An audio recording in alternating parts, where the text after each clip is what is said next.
Sa mga nagtatanong kung paano ko pala ginawa to, kaya tara, samahan nyo ako mag-edit. Let's go! Siyempre, ang unang gagawin natin ay gagawa tayo ng video na parang ganito. Siyempre, ang unang kukunin mo yung check mo kung saan ka makikita, kung saan maganda, kung saan yung eksaktong pangyayaring yung gustong gawin. At siyempre, pagkatapos mo yan, kunwari takbo ka lang ng mabilis, yan, natakot ka kunwari sa babagsak na aeroplano. At siyempre, natapos din, siyempre, kailangan natin ng pangalawang video, yan. Check natin kung saan tayo makikita ng video. Ayan, kung nakikita nyo yung ginagawa ko dito, yan na tayo natapos guys. Kaya tara, edit natin yan. At syempre unang gagawin natin, punta tayo sa CapCut. Yan, kung nakikita nyo yan, pindutin nyo yan. At kung napindot nyo na, yan na, pindutin ng new project at hanapin ang video na ginawa nyo. At syempre yan mga guys, nakikita natin yung video yung ginawa natin. I-add lang natin yan, pindutin ng add.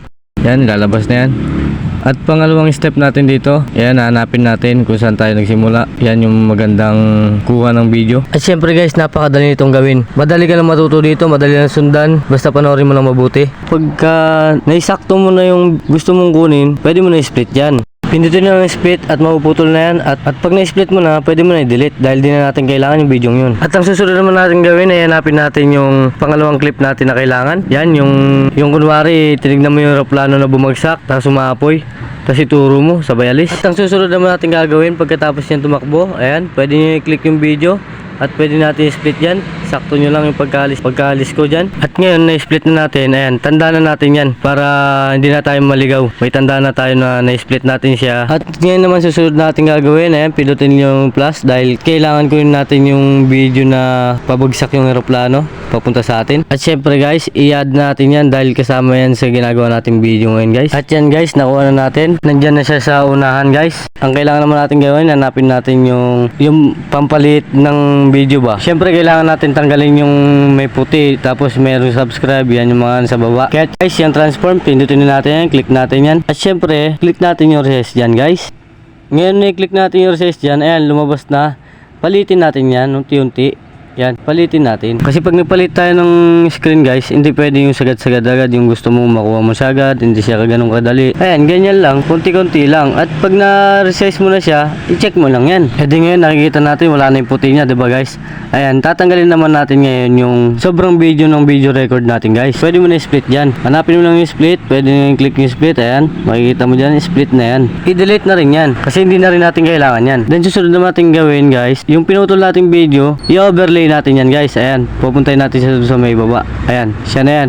Siyempre magkasama na sila guys. Pag na-overlay mo na, siyempre hanapin naman natin ngayon yung remove BG at piliin natin yung chroma key. At siyempre pag na-click natin yan, ayun, lalabas dun sa may green. Itatapat lang natin yung green, ganito lang o yan. O diba, nawala yung green background niya guys. Siyempre kailangan natin check yan, yun o. O diba guys, yung aeroplano lang natira.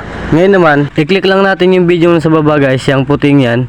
Ngayon naman, hanapin natin yung transform ulit guys. Ayan, siyempre pag may napili nyo na yung transform, piliin nyo yung mirror para magbaliktad yung paglipad niya. Ayan, ganyan lang. Diba sabi ko nga, basic lang talaga to. Madali lang matutunan to, basta papanoorin mo na mabuti. Pero pag pinindot mo yung mirror, dapat isang beses lang. Tignan nyo, pag pinipindot ko, palipat-lipat siya ng direksyon. Yan. So yan, check natin.